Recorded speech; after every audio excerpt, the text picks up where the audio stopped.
two projects.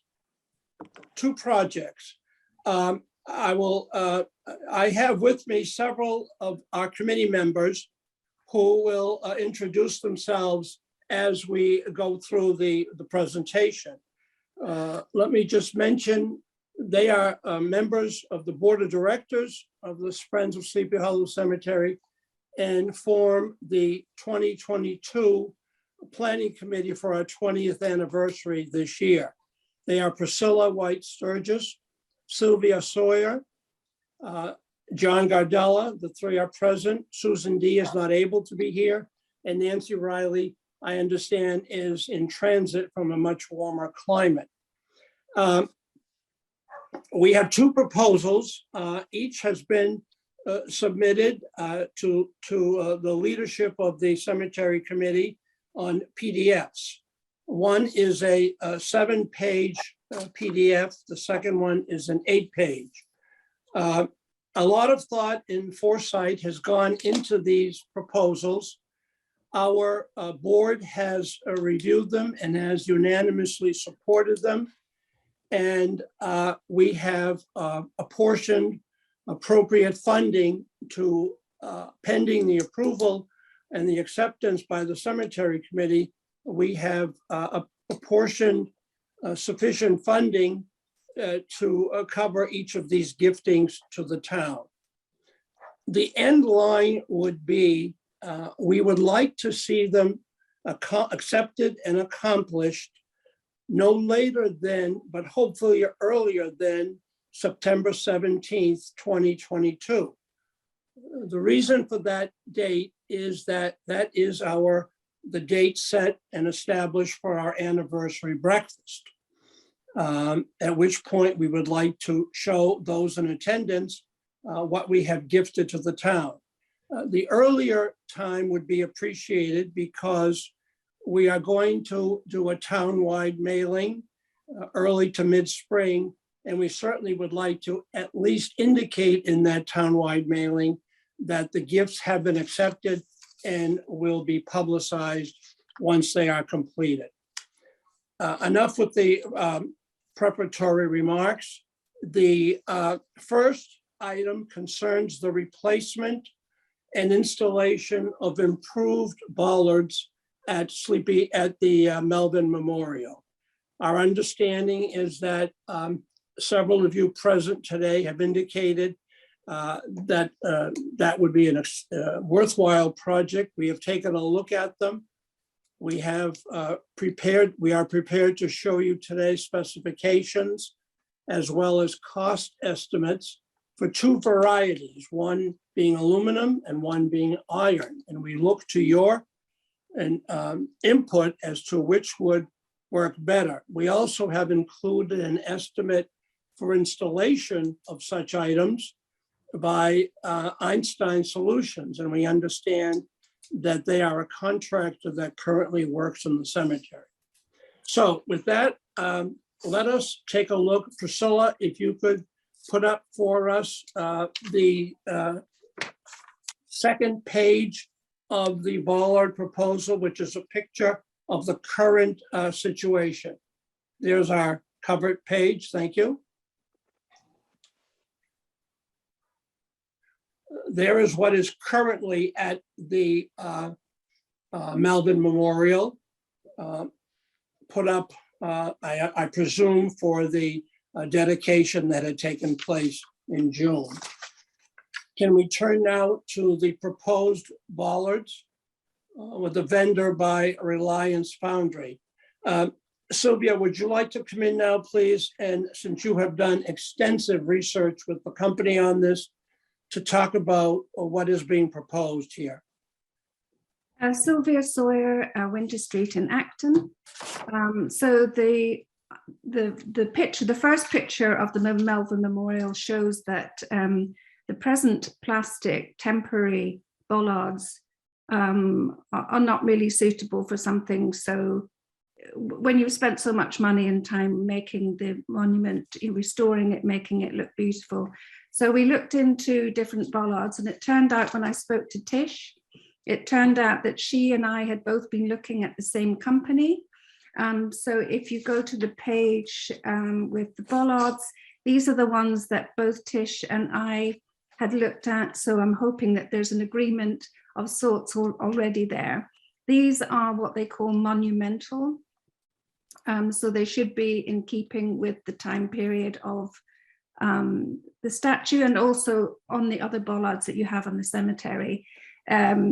These come in two different types, iron and aluminium.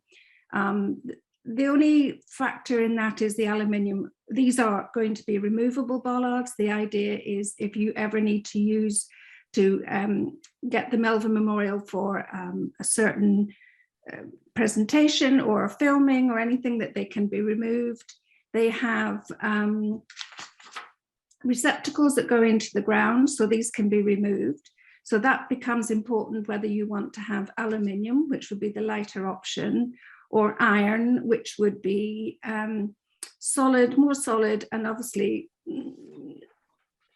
last longer perhaps. But these are both going to be coated, and they're going to be protected with an armor plating. And the only question about the aluminium and iron is ease of use, and also there's a slight difference in the price because of tariffs and where the metal comes from and things. So the next picture you will see shows installation. Reliance Foundry are very good at giving detailed diagrams. They're also very approachable on the phone. They're a Canadian company, but very approachable. I'm quite happy to answer any installation questions.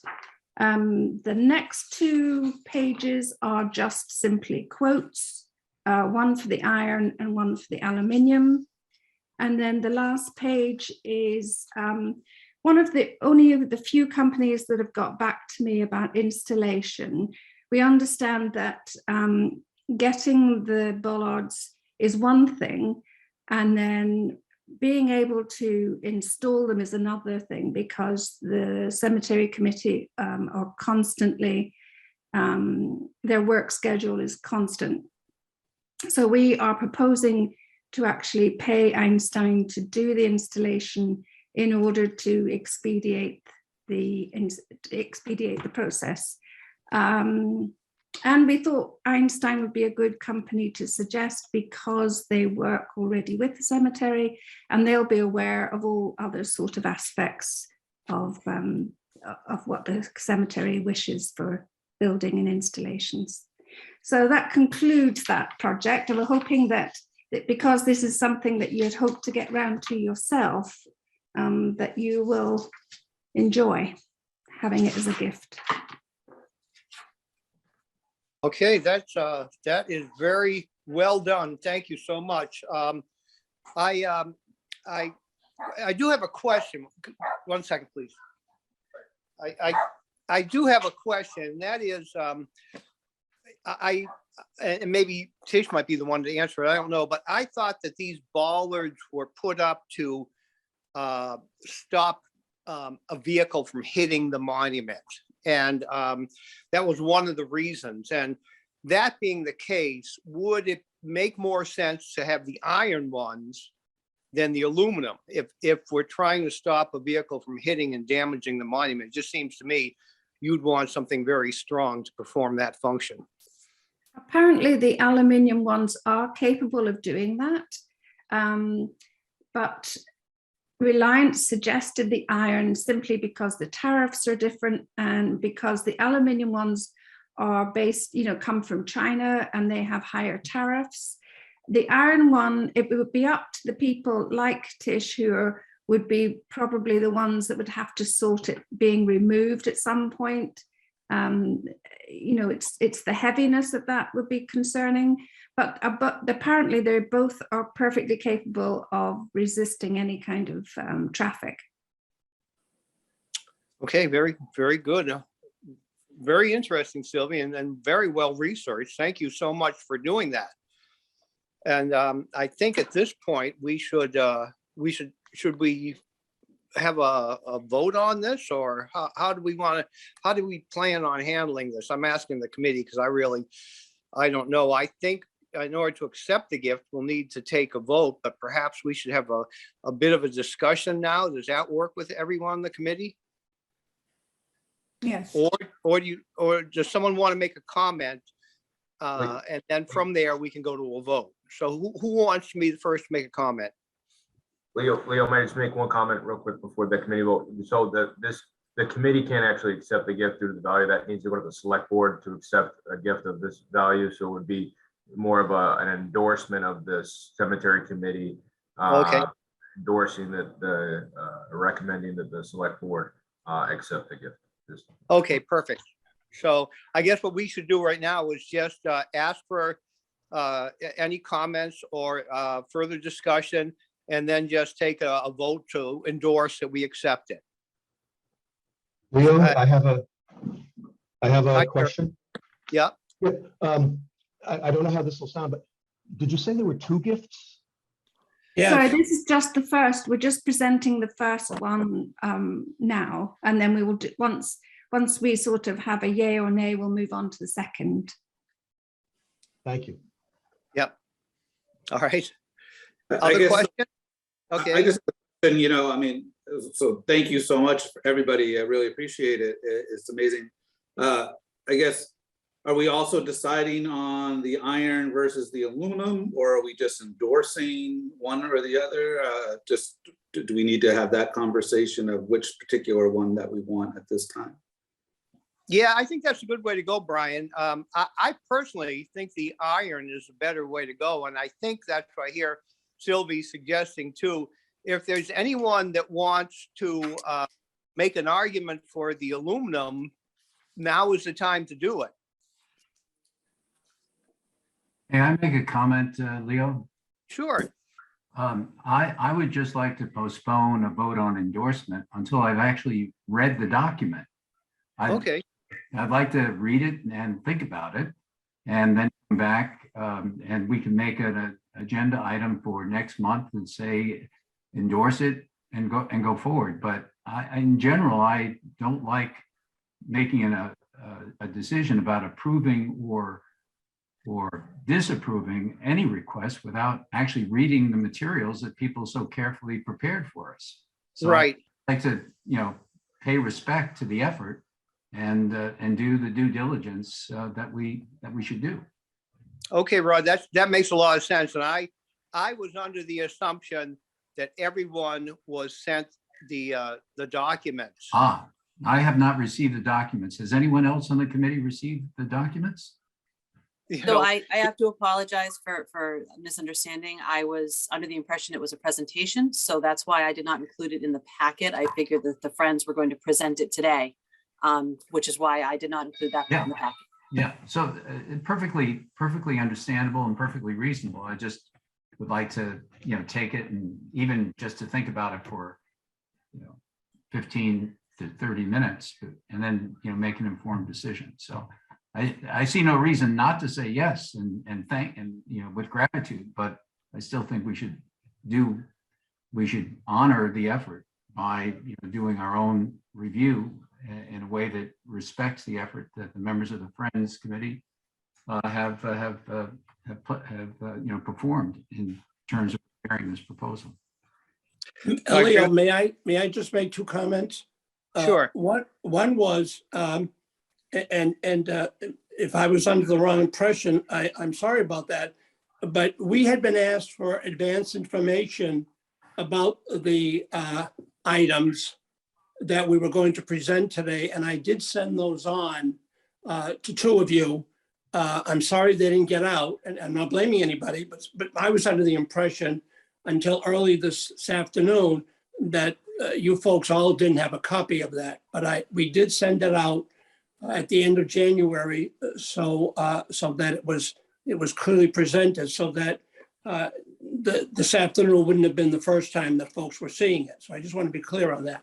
The second bit of information is that our board has appropriated no more than $15,000 for this particular project. So that if that factors in, and I think that would include either the aluminum or the iron.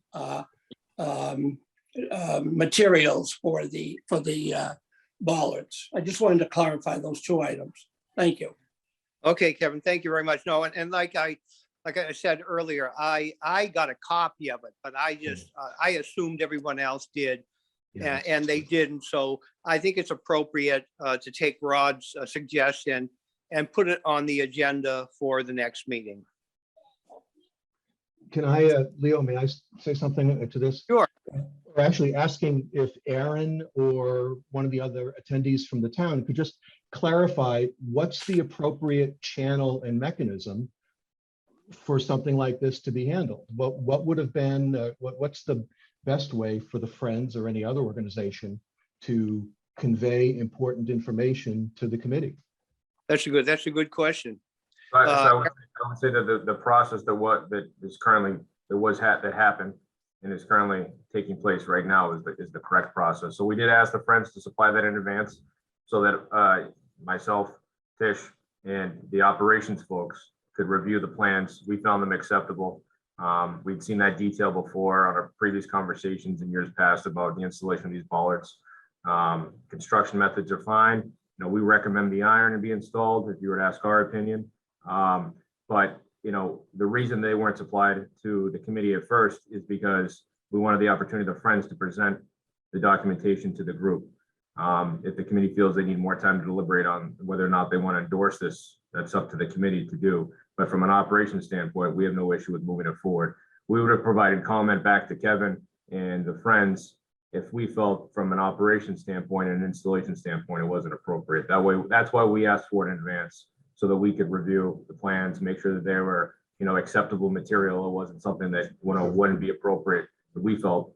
And that's why we asked for them in advance. They weren't included in the packet for that reason. Like I stated, we wanted the Friends to be the opportunity to the ones to present it.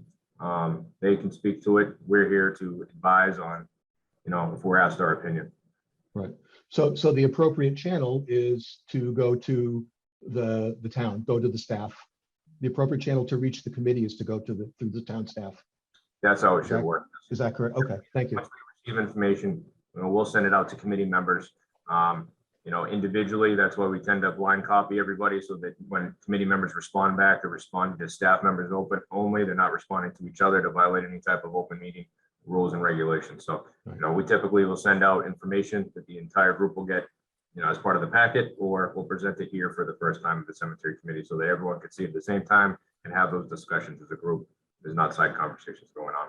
So if the committee would like it to handle it differently, please let us know and we can do that moving forward. But well, you know, let me just say this. I think Rod has a pretty valid argument. He's listening to a conversation. He has not seen the documentation.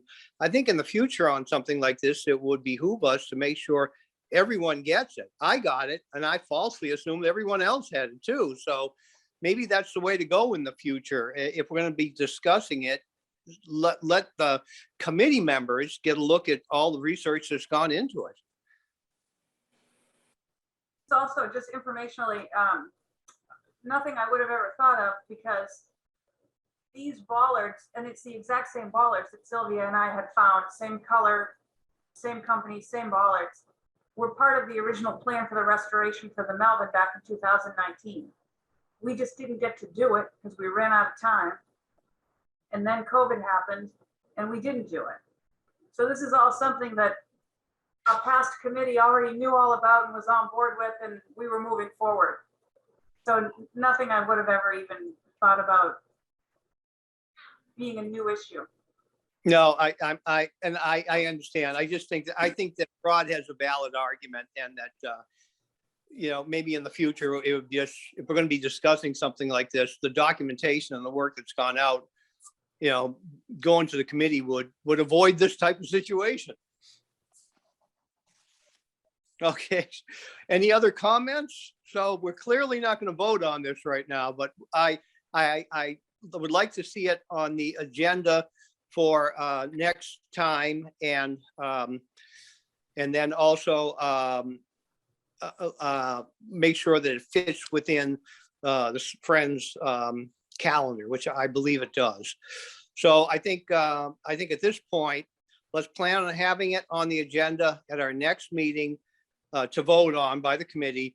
And then let's go on to the second item that the Friends have to present. Surely, if I might give a few prefatory remarks to that one. We, the thinking behind the second gifting, which is probably somewhat more significant in our thinking than the bollards, although I am not minimizing the replacement of the bollard, the improved quality, if you will, of the bollards. Our thinking behind the second proposal, the second gifting, if you will, is twofold. One is in the old Pritchard Gate, there was very handsome lettering over the gates that said Sleepy Hollow. Those unfortunately have fallen the way of somewhere. They're gone. What we'd like to do is to bring back that historical perspective, if you will, of that beautiful signage that says Sleepy Hollow, and to relate it to the new section of the cemetery called the Knoll, so that that connection between the two segments, if you will, of the cemetery is made a little bit more lucid and vivid. And thirdly of all, it would complement the signage that is on the entrance to the knoll on one of the stone columns upon the entry. This would be a little bit more vibrant, if you will, and would tie in the historical perspective of the two portions of the cemetery. So Priscilla, if you would put up the opening page of the second proposal, and then we can speak to it if you would, if we will.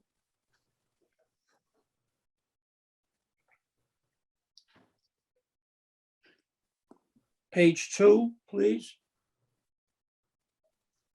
This is what the original Pritchard Gate looked like. You can see the rather ornate Sleepy Hollow lettering that graced that gate. What is left today, you all well know, are largely the stone columns, if my memory is serving me correctly. You can see how attractive they were and very fashionably carried out for that gate. The gate was donated by William Pritchard, and I presume, not knowing much of that background, that he also had incorporated the signage of Sleepy Hollow on the gate. Sylvia, do you want to say anything while this slide is up? Only that this Sleepy Hollow gate is so iconic in that when Sleepy Hollow was conceived, there was that romantic period where sort of functionality and aesthetics went hand in hand. And the idea of a cemetery was to take on something more than just a line of burial plots. It was to become a more of a landscape that people could interact in, and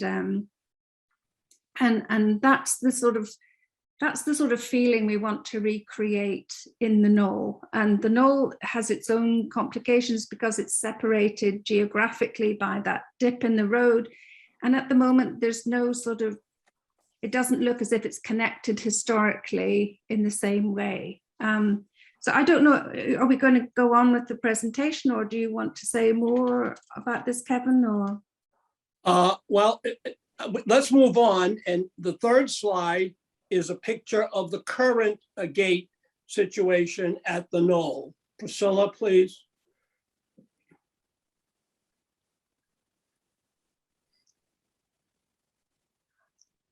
Priscilla?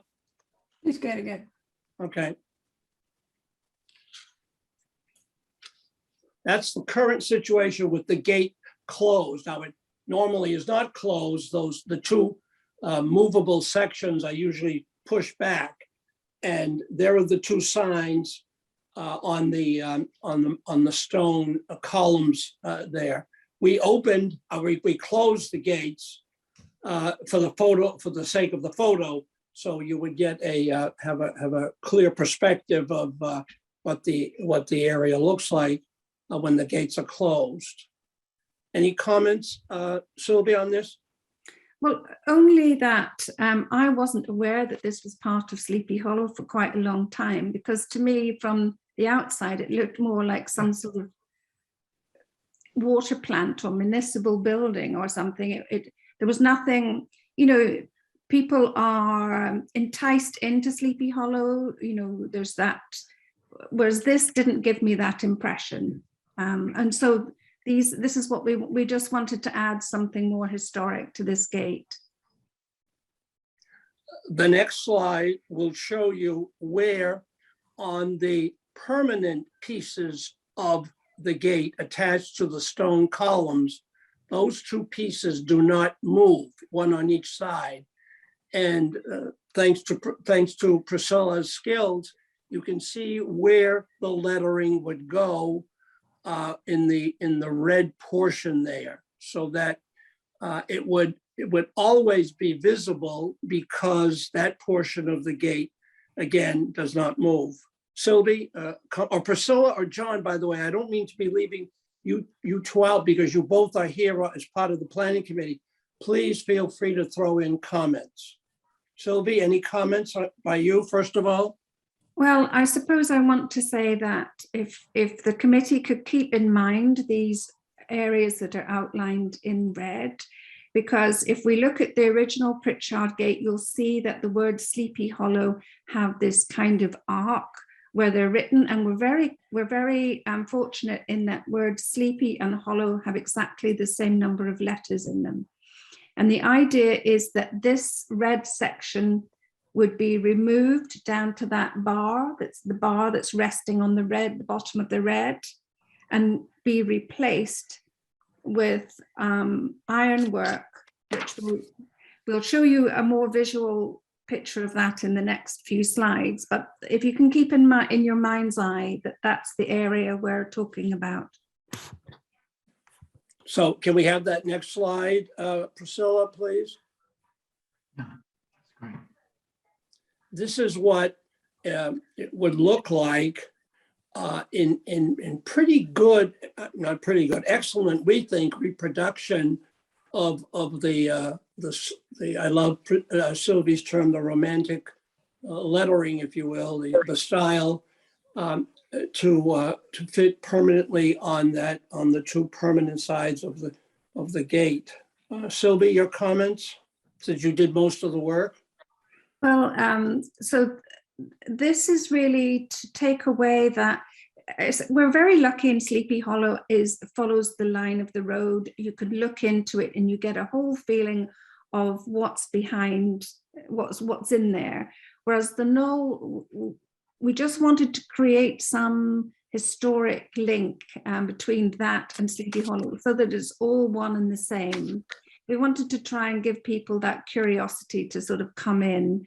And I mean, these are just beautiful letters, beautiful letters. And the next picture, I think, will show you how, because in this picture, we haven't shown you the little finials, the little flames that go down under the letters between the rungs that you get in the original gate. So there's a little bit more we would add. And we'd also add finials to the top of the gates, which would hark back to that Pritchard Gate, that historic feeling. Before we go to that slide, the next slide gives folks the idea of the sizes that we're talking about, that the measurements are to give you a perspective of height and width, et cetera. And we do have a company that is willing and has, made a proposal to us for the creation of the lettering. So that gives you a sense of the size. And then to bring you to the next slide, what Sylvie was just describing. Sylvie? Well, this just shows, I mean, although it's not exactly in proportion, it gives you an idea what the finials would look like on the top of the posts and the lettering in the gateway. Now, this is not taking up any more height than the gate is at the moment. Only on the top of the arches would you get that. So the post that's there now would be exactly the same height of the post that we're suggesting. And these would be attached to the gates. The company actually doing this, they are craftsmen, they're artist craftsmen, and they are prepared to do one letter. If anyone is interested in seeing more deeply how that would look, if anyone's struggling with the conception. I think that is the end of the slide presentation. So Leo, I turn it back to you and Okay. the committee for whatever comments or questions.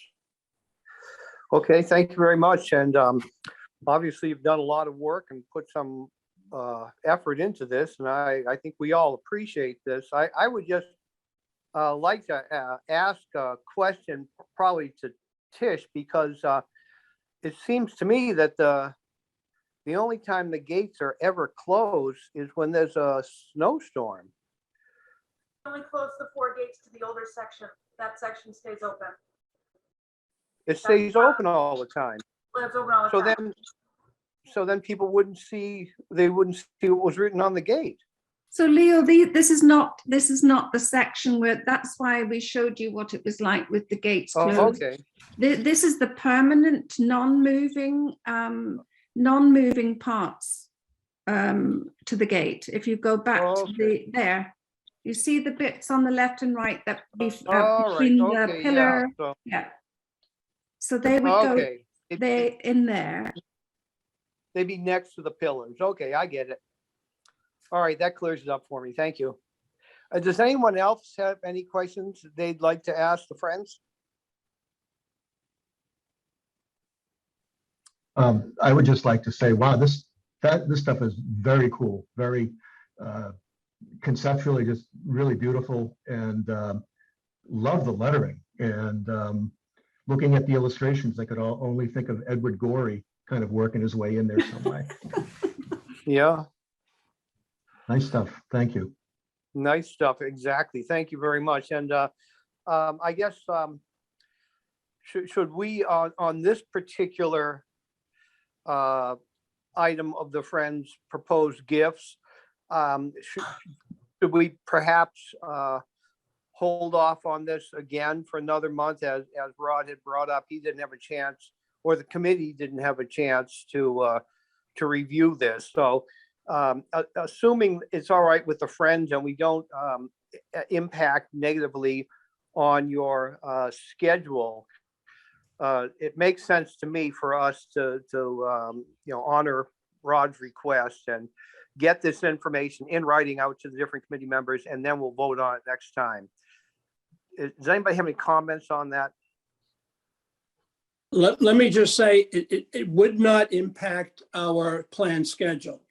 If we had a response from the committee that, because once the committee would endorse the items, then we can safely say, propose to the town, offer to the town our gifting with the endorsement of the cemetery committee for the design, specifically geared to the 2 particular items that are under consideration, the bollards and the signage. So I think we'd be all right with that. Once we got the okay. Let me just say also that the funding that has been apportioned for this particular project it is not to exceed $12,000. Again, we have the money, and we have decided that if we get your approbation, we would so gift it to the town for that. There's one little kind of a condition that would maybe fall upon the cemetery committee and the DPW, and that is, it appeared to us as we stood there that the remaining portion of the gates might need a repainting when the letters went up, so that it would kind of be more fitting that they appear to need some paint, some repainting. So we just kind of throw that out for consideration. Sylvia, did you want to add anything to that? You had mentioned that very clearly to us. Well, only that when I was there, we noticed that, you know, these are going to be created in metal, black metal. And although the gates were probably originally black, they're no longer black. They've just gone a bit sort of blue-gray in time. I don't know whether you had any intention of having those resprayed at any point, but that in order to get the sort of continuity in the look, it might be necessary to respray the whole lot. Right, right. And that's Sylvia, that's a very good observation. And I think that Rod is going to, I think Rod's going to address that in his presentation. The issue is that the gates are pretty rotted. They have had a lot of salt over them, so poured on them by accident over the last however many 50 years. And I think in some parts, they don't even work right any longer. So before the Sleepy Hollow letters are put on, I think the gates themselves need to be, you know, rebuilt. May I make a comment, Leo? Yep, absolutely. So the gate at the knoll at Sleepy Hollow probably does need some additional work in addition to repainting, Sylvia. But the amount of remedial work on that gate is much smaller than the remedial work that's needed in some of the other gates in the rest of Sleepy Hollow Cemetery. So we certainly can take that on. It would be worthwhile doing the minor repairs and then the painting to accommodate the signage that you're proposing to take. So let me make that comment. And then Leo, I have two other comments, if I may. So for Kevin, I think this is I'm making a comment as a committee member. I'm recommending that you proceed with the expectation that you will get an endorsement on the March 6th meeting. And if that allows you to hit the timing in March for whatever presentation you need to give to the town, that you should go ahead and do that. That would be my recommendation. The second comment I want to make is I would like to, and I don't know if we need to make this a motion or not, but Aaron and Justine, I would like to make the recommendation that no matter whether it's a presentation or something which is called for a vote, that we all get whatever materials are going to be presented at the meeting in advance. It just winds up being better. That would also make our meetings go more rapidly because everyone would have a chance to read the presentations in advance, and we could just discuss critical issues for the presentation. So I just as soon have all of any meeting materials that are going to be presented at the meeting provided in advance. So Ron, I would say to the last comment, no, Leo's the chair of the committee. I provide a draft agenda the week before, and so that'll be discussion. You know, Leo and I can have, and Leo can determine what he wants to have in the packet. And we can work together on providing that information moving forward. Yeah, do we need to make a motion, or is this No. just kind of a practice that we can institute? I would say it's a practice. Obviously, you know, we've had only a few meetings with Leo as the chair. You know, I say that every chair has a different style and recommendation and how much time and effort, you know, I guess not effort, excuse me, but time that we spend as me as the official in the department and the chair ahead of the meeting discussing the agenda and what's relative in the packet. So, you know, I would just say that every chair is different, you know, and I've spent time with a few different chairs on the different committees. And so, like I said, Leo and I we talk before every meeting, and we'll make sure we take note of your comment request, Rod. and provide some information moving forward. Thanks. Yeah, Rod, and I guess I got to apologize. I got a copy of it, but I had earlier sent out, a couple of months ago, I had sent out some pictures of the seating, and then I got a sternly worded notice saying, if you do that again, you're going to be publicly executed, I thought, something to that effect. So I don't want to be sending stuff out without the proper, channels going through it. So I think Rod's comment is very, very good, and we should stick to it. Anything that comes in that's going to be discussed, let's get everybody to get a copy of it. That'd be great. Thanks. Leo, may I just speak for a moment and Sure. to express gratitude to Rod for his comment, because sometimes getting, believe it or not, getting approval of a gift by the town and I presume the select board takes a little bit of energy and time. So if I and our committee can start moving ahead on that now, we will. And that really is helpful. So I thank Rod for that comment.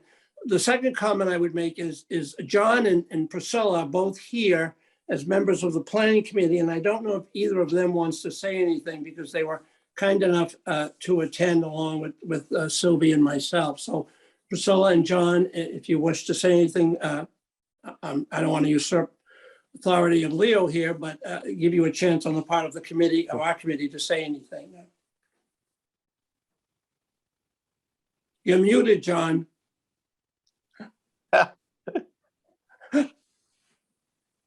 I'm Okay. fine. I don't need to say anything.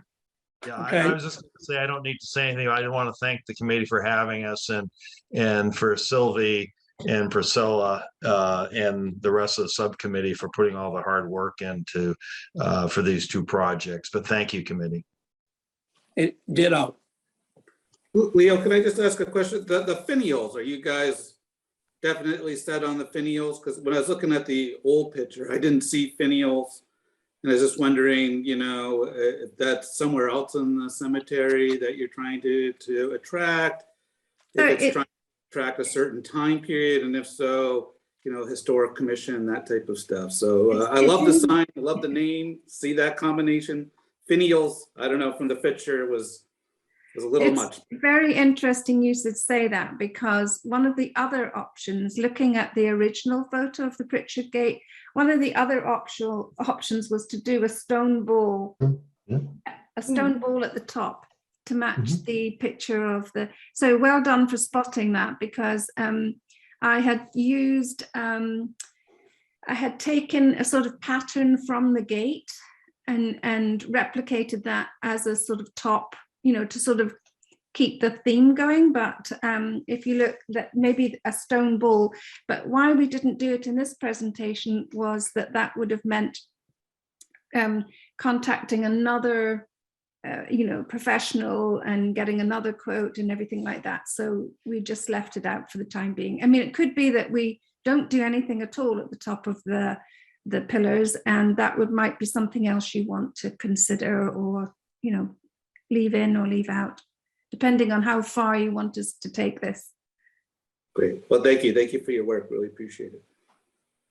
And okay, Brian, I would also like to comment, and perhaps Tish can talk about this too, is if you do want to see the original finials or the top of the stone, they are in the Acton Cemetery. They were going to be tossed away at the time back in the 1950s when it was replaced, and they ended up at the entrance of the Acton Cemetery.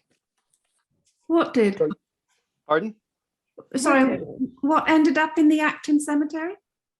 If you look at the stonework on the Pritchard Gate, it replaced another type. It was a replacement, a complete replacement of another set of gates.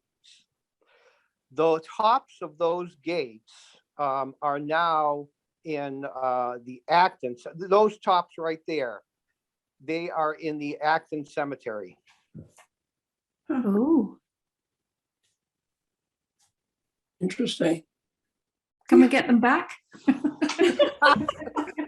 Yes, Tish, go over there, grab them. No, I have I all, don't know. I could say it was a generation ago, but Tish, you're on the hot seat now. I have offered to go get them back. I just need the backhoe and just maybe one helper some night. Yeah. There you go. All I know is there is a picture of my father and members of the committee standing in front of the gate in, I think it was 1955 or 1956. And they were gifted to Acton because they were not going to be used in the new design. So what I'm getting to is if you want to look at a real historical perspective, just go over there and you can take a picture of what they got. And the new gate can have, you know, assuming we put in a new gate someday, can have the exact same tops. But having said that, I just threw it open for a comment, but I think at this point we have had a good discussion on both gifts from the Friends. We're very, very grateful to you for this. You know, we will vote on it next meeting. So I'm asking Justine to make sure these both get on for a vote. And, oh, I see Priscilla has a question. Oh, no, so, okay. I have a question. Rebecca, yeah. Thank you. Just, you know, in the line of getting approvals and all, does any of this need to go for approval to the Historic Districts Commission? You know, I'm going to say no, because I live on Bedford Street right across and we are not in the historic district. Okay, okay. All right, that answers that. Thank you. Okay, any more comments? Like I asked, if we can have this on next month's agenda, we will vote on it. And I want to thank the Friends for all the work that they've done and for this excellent presentation. Yeah. And I'm thinking they probably want to get out of this meeting because it's kind of like being held by the Viet Cong. So you're excused at this point. So thank you very much. You're welcome to stay if you want. But, okay. Thank you.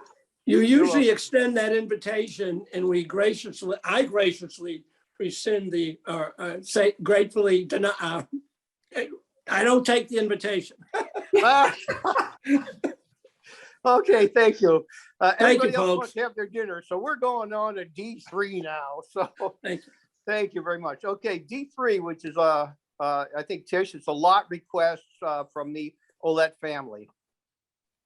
Yeah, pretty basic request. Steve Willett is a former resident of Concord, so eligible to purchase here. He and his wife would like to purchase 8 graves because they have 3 children and want them each to have their own lot. Any comments? I'd like to make a motion to accept the Olet family's request for 8 lots. Second that motion. Okay, here we go. Drum roll, please. Okay, roll call for approval of the motion. Brian Davidson, Aye. Rebecca Purcell, Aye. Rod Rydell, Aye. Jerry Susie. Aye. Aye. And Leo Carroll, aye. Okay. Next item, D4, discussions, landscape and ground cover subcommittee presentation. There's no need to vote on this, so Mr. Rod Rydell has made a presentation for us, and Rod, I'm turning it over to you. Okay, is there a way for me to share my screen? Yep. Okay, so do that. Justine, would you just tell me if you all can see the presentation? As soon as I see it, I'll let you know. Okay.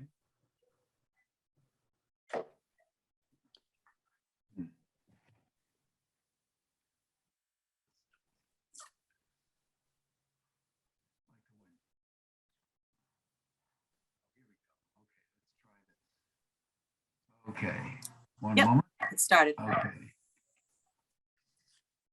Well, first of all, thanks, everybody. I will try to be brief. And just before I start, I wanted to tell you the goals that I have from this presentation. I'm not asking for any decisions. What I am asking for is your reactions, your advice, criticism. The purpose really of this presentation is to have fresh eyes look at some of the observations that the committee has made and some of its recommendations, and to put it in context with everything else that's going on for the cemetery. So today I'll give you a quick overview with some observations, review some of the 2021 projects that occurred, talk about proposed actions for the future, and then review the proposed 2022 projects. So, in thinking about the main Sleepy Hollow Cemetery, not the knoll, but just focusing on just the Sleepy Hollow Cemetery, on the basis of the history of which sections open and the topography, one can divide the cemetery into 4 basic sections. And I've named those sections based on the name of the gate that exists in each section. You'll see why the topography actually matters in some future discussions in the slides that are coming. So working with Leo, we walked weekly through the cemetery, probably starting in the late spring and ending just before Christmas.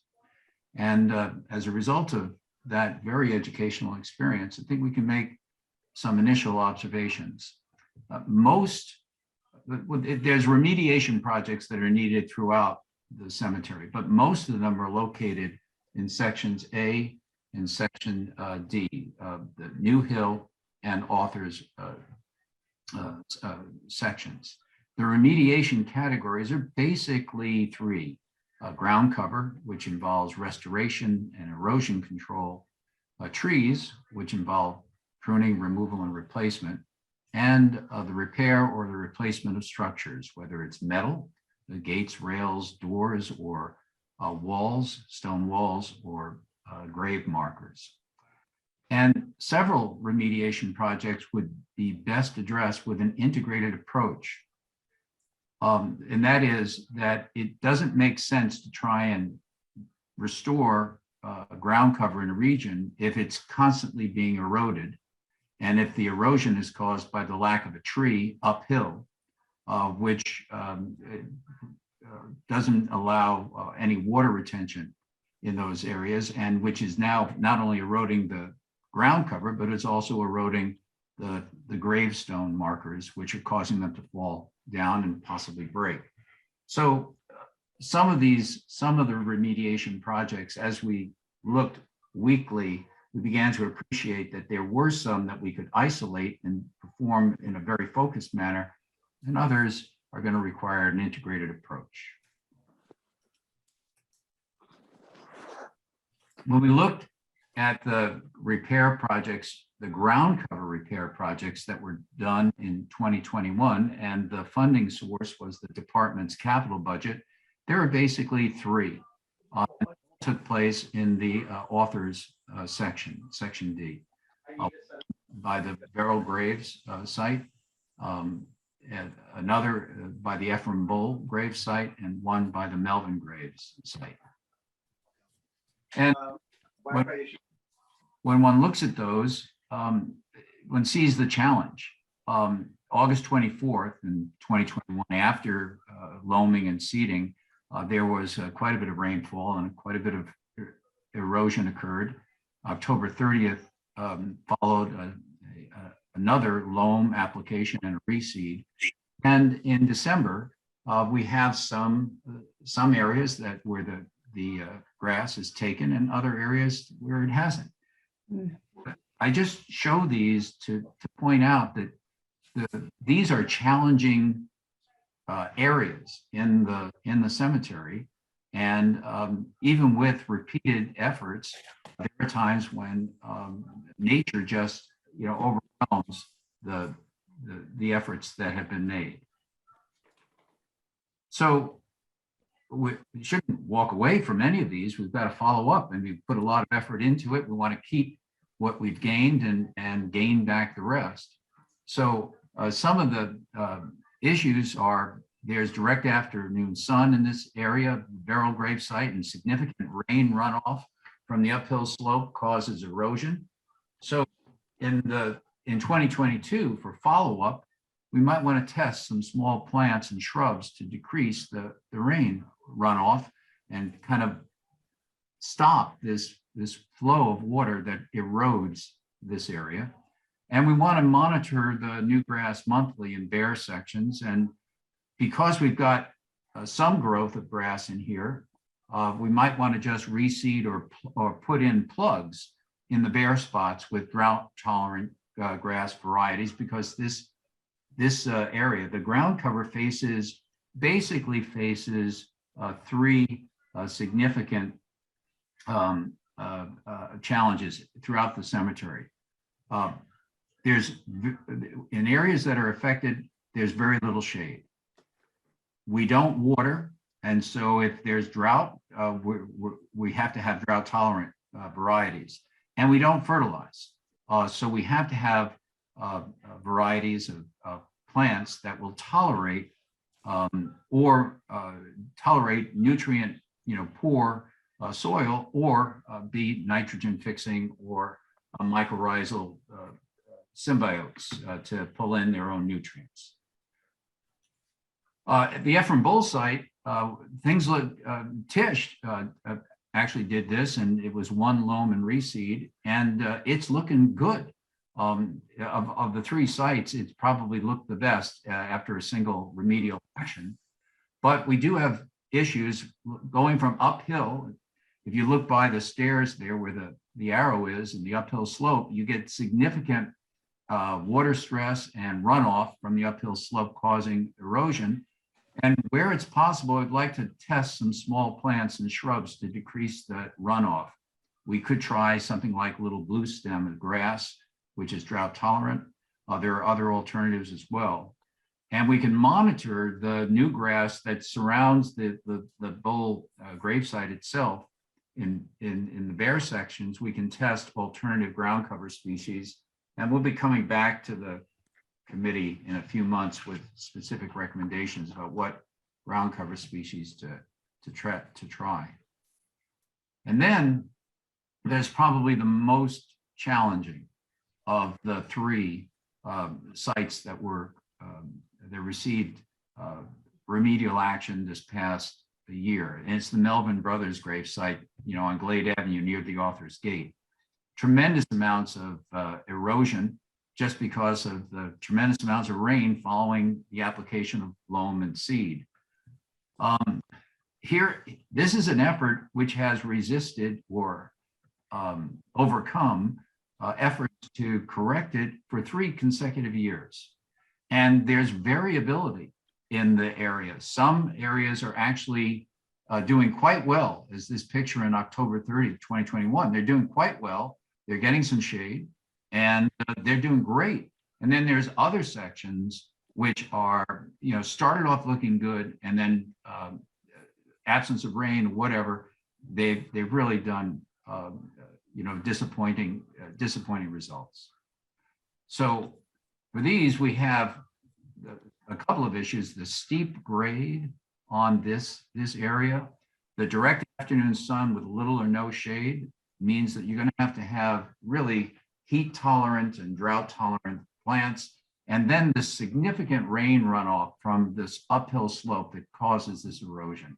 So again, in the uphill slopes, you can see it's a recurring theme now. Let's test some small shrubs, some small plants, some ground hugging plants that to decrease the runoff where it's possible. And Tish has been very good about telling me where we may have some constraints about plants. And then in the eroded and the bare sections that are next to the road, I think it's time to test some alternative ground covers, alternatives to grass seed. And the proposal that we're thinking about is dividing this section into subsections and testing ground covers, different ground covers in each subsection to find out whether in fact any of the ground covers has a chance of succeeding. And two that I put here, Bearberry, which is particularly hardy, but does require mycorrhiza in order to grow. So this is a kind of a gamble. I don't know if there's going to be sufficient mycorrhizal fungi in the soil. And you know, people can say you can inoculate, but I think that's a 50-50 test, you know, outcome at best. And then there's, I don't just include rupture wart because I love the name. There's actually a section in Concord Junction by the train station in West Concord where there's a patch of rupture wart that was put in by someone who is recovering the ground cover there. And that stuff has resisted everything. I went there, I walked there last week, and it was bright green in a heavily trafficked area, resisting bicycles, everything. So it's something we may want to think about. There was also tree projects that were performed, and I apologize. I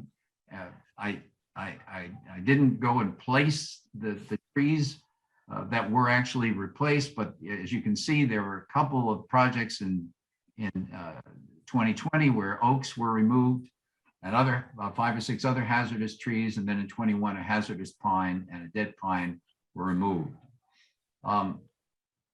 So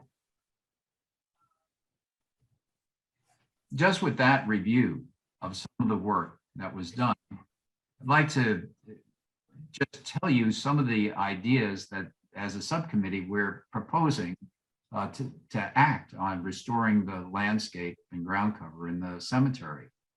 First of all, we want to assign priorities to remediation projects and assign them to resource categories.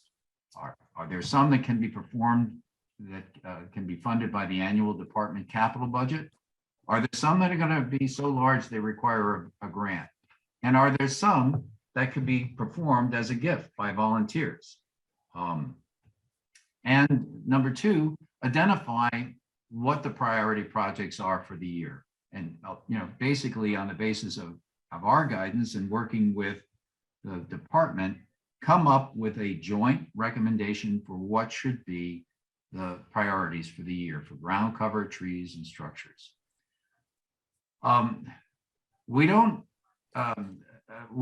want to interfere at all with the way that the department currently allocates its capital budget practice. What we want to do is perform the priority projects for that year as the budget permits. So if the budget permits 3 ground cover projects, fantastic. If it only permits 1, well, it should be the highest priority one for that for that year. And that's ground cover, trees, structures, new projects, and then of course there's follow-up and urgent projects as needed. At the very least, I think as a citizen, after seeing what I've seen, I intend to go to the select board and the town manager and request an incremental capital budget increase. Right? For heaven's sakes, as you know, we just voted for $102 million, bond issue to build a new middle school. We can, I think, afford $5,000 increase to the capital budget for the cemetery, or we should be at least willing to do so as a town. And then I think I'd like to pursue grants for specific projects, specific structures, and this may be through the community preservation group. We've looked at all the cemetery entry gates, and some of them require extensive repair. Now I learned just today that we have a picture of the original Pritchard Gate. I think we should propose to put one back just like it and propose it to the community preservation group. We have specific trees that may be, or specific tree areas that may be suitable for a grant. for a project-specific grant. And I was thinking specifically in the area adjacent to the Melvin Memorial, there's a hollow there that's enclosed on all sides by a road. And it would give us the chance to see what it would take to remove the diseased and dead trees, prune all the others, and replace and plant appropriate trees. Now, at the time, I was thinking maybe the Friends of Sleepy Hollow Cemetery, but it looks to me like they've got other concerns. So we'll have to think about who might also be willing to provide that kind of a grant support. And then the integrated efforts. I'll give you an example of New Hill Burying Ground. You have to start at the top of the hill. You have to replace the trees that are whose absence is allowing water to cascade down the hill and cause all the problems with erosion, with ground cover, and with gravestones. So that's a big project, and I think we're going to need some kind of an outside funding source to prepare a grant for that. And that would be for Section A for New Hill and for Section D. And Chris was very kind to give me some history about this and point out some of the limitations that we may face with granting agencies. So we'll take her historical information in mind and try and avoid talking to granting agencies that may restrict our flexibility in the future, because that's just a no-go. And then finally, 6, use volunteers for small projects, such as the follow-up ground cover projects by the Melvin Brothers graves. So the last point is, these are the proposed ground cover projects in 2022. They're all in Section D. They're all in this area that's really tremendously affected by erosion and water runoff and lack of shade. And then for the tree projects, that's very focused. 22A, which I'll just point out, there's a set of 9 hemlocks, all of which are diseased, all of which are in various stages of dying due to an incurable disease. And I think it's fair to say that it's best that we get rid of these diseased trees as quickly as we can and replace them. We replace as many as the budget and manpower can allow each year until we get it done.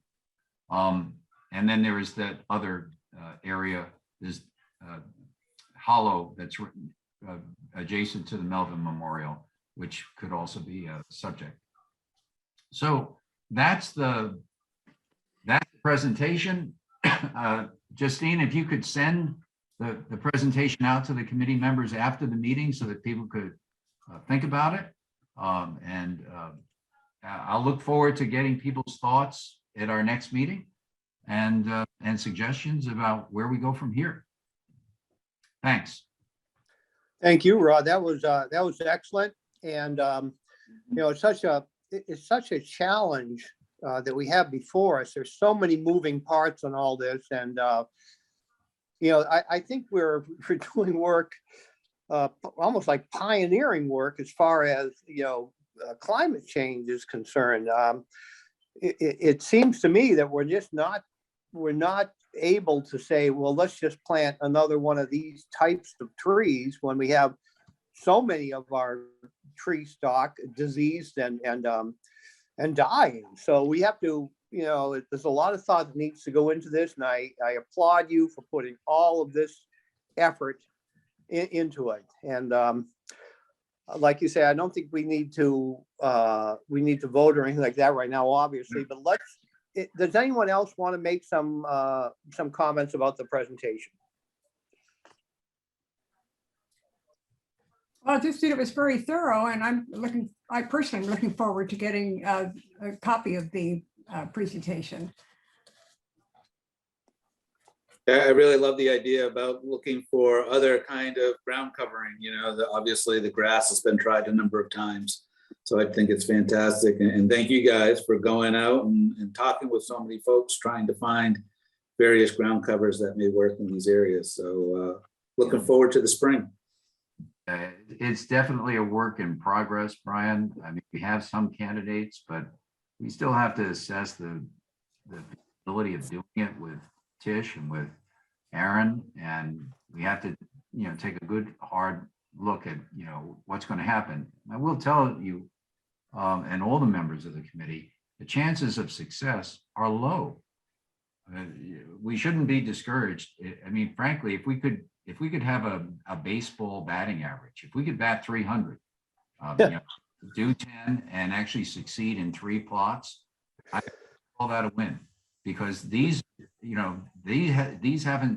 sections have resisted, all the previous attempts, but we have to do something about them. We have to fix it. So we just keep plugging away.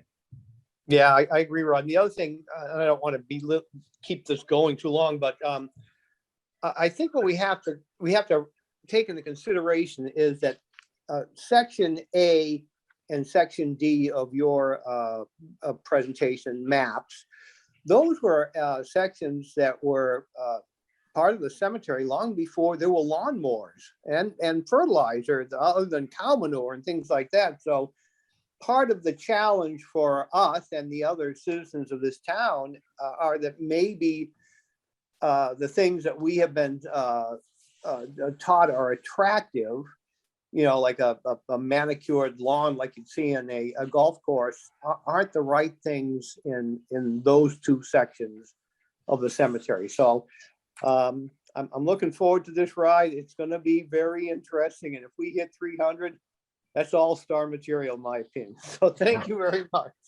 Yeah, welcome. Thank you. Yeah, I love that, Leo, because it Pardon? is supposed to be a garden, right? It's supposed to be the garden cemetery. So, this idea of golf course landscaping, I don't think it should be capturing all sorts of native landscapings as part of a garden approach. So I think you're spot on. It doesn't need to be the golf course. It just needs to be able to retain the soil and moisture. Right, and I think, I think what's happened is over the last, it was 1855, I think it was opened up. So last, was 170 years. This concept of grass taking over everything has really formed our opinion of what things should look like. But the other consideration is that Aaron and Tish have to take care of it too. So that's another thing that has to be taken into consideration. But I'm sure it's all going to be covered. And all I say is God bless Rod. He's chairman of this committee of that section, subject committee. So now we're going to move on to D5. There's no more comments. And that is the committee comments relative to issues contained in this agenda or feedback received from residents since the last meeting. And we don't need any votes on this. So Brian, you have any comments or anything you'd like to say? Well, I'll just say, we got some communication regarding a citizen's petition for the warrant regarding the Reformatory Branch Trail. As you know, we've been kind of following that for the last year or so. I think it is just money for a redesign. Still very early in the process, but as it goes forward, we may, as a committee, want to think about whether or not we want to support such a petition or not. And so maybe for future agendas, we may want to have that discussion. But I think obviously right now it's just to try and do rail improvements. I think that's kind of what the citizen is claiming. I think there's others in town who think that this is a start for a bike trail. But, I think that debate will go forward in town as the warrants get closer to town meeting. And I don't know, Jerry, would you like to talk about the columbarium subcommittee? Happy to pass it off to you. I'll just take 15 seconds. As Aaron noted, we did meet last week. And one of the upshots of the overall conversation is this continues to be an opportunity for us to do some things that are aesthetically enhancing to the knoll. That was one of the joys I found in the Friends presentation tonight for the gate for the knoll. It looked very, very cool. So I'll say that, and learned a new word, pollinators. And, listen, Rod, as you're exploring potential ground covers and stuff, I don't know if pollinators would be appropriate in any spot, but I learned that it's a hot thing in the town. There's good response to putting that kind of stuff down on the ground. So. Absolutely. Okay, great. Rebecca, did you want to make any comments? No. Okay, I'm and Rod? satisfied. Just one Okay. last comment. The trees that are coming down, some of them are coming down because they've reached their end of their natural life, 100, 150, 200 years, whatever it is. That's a pretty darn good return on investment. in terms of spending some money to put in an appropriate tree and then have it basically provide shade and benefit for over a century. So with no electric bills, right? No. Cool. And just let it grow. All right. Okay, item D6, public comments. Are there any members of the public who would like to make a comment? Linda. Leo, may I speak? Sure. Okay, Linda Escobedo, Select Board Liaison to your committee. I'm continue to be impressed with the not only the presentations, but the depth of the topics that all of you are tackling. It's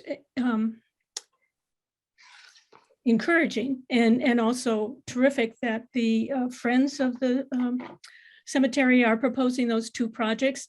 I can say that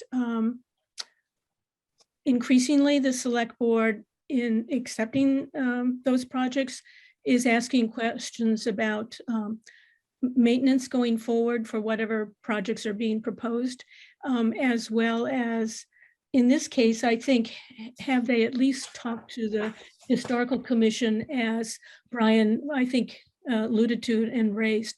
I think it would be helpful. I didn't have a chance to put that comment in earlier because it was not public comment time, but just a comment there. In terms of agenda items, I think Aaron already spoke to the process, what was appropriate when that question was asked. But I would say that it's particularly in the case of the Friends, if you had broken out those two proposals and named them as such, what they were about, it gives the public a chance to identify that, reading your agendas, and either provide some additional helpful comment or support to you in going forward. So let me comment on that. The other thing is that and Aaron and others on your staff will know more about this than I, but there is opportunity to talk to our tree warden about there are trees available every year to be planted. And so you may want to put your hand up and identify that you want to be on that list. In terms of the capital projects and asking the Select Board of the town to add incremental increases there, let me tell you that we are acutely aware of the decimation that our capital budgets took, particularly during the last 2 or 3 years during COVID. And that in fact, I think the Select Board, the Finance Committee, and others have been put on notice that we need to do everything we can to increase capital budgets going forward to the extent that our budgets will allow.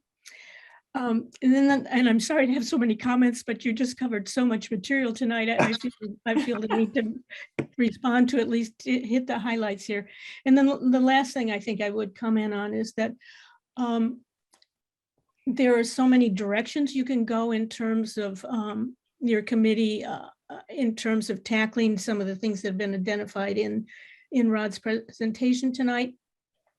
And I think some of you have already mentioned that, maybe a future CPC project or other places.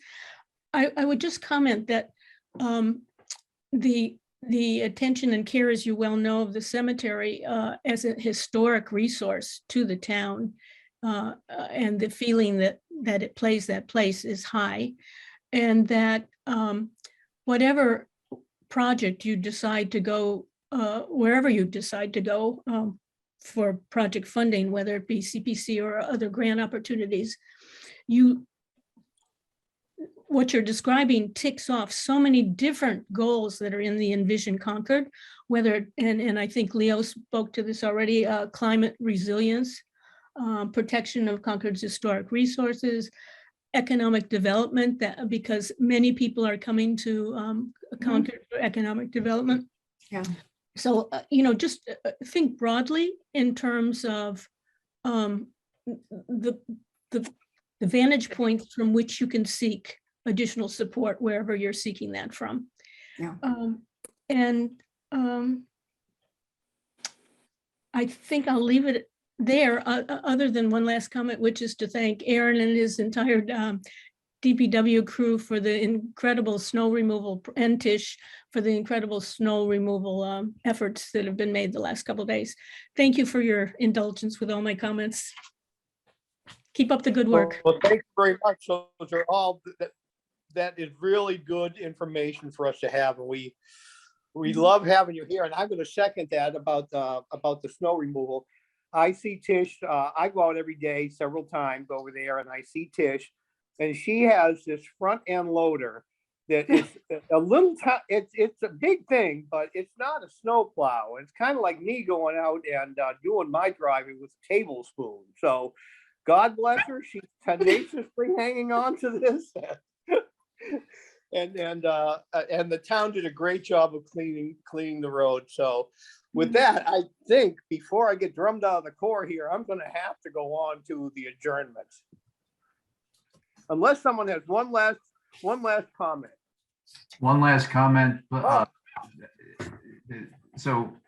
Thank you, Linda, for your comments, but one point about the Historical Commission with the Friends of Sleepy Hollow, maybe Rebecca, since you're the liaison, you might know that while we told them that they didn't have to go to Historic Districts Commission, that they may need to the Historical Commission from, sort of that may be another administrative issue in terms of scheduling for them. So, okay. Thank you. Okay, going once, going twice, sold. I will entertain a motion to adjourn this meeting. I'll make a motion to adjourn the meeting. Okay, who's the second? I second that motion. I second that motion. Okay, here we go. Roll call of committee members for the adjournment. Brian Davidson. Aye. Rebecca Purcell. Aye. Rod Rydell. Aye. Jerry Susi. Aye. Leo Carroll, aye. Having said that, thank you all so much. And we went a little over time, but I think we covered a lot of very important stuff. So thank you and good night. Good night. Good night. Good to see everyone. Yeah.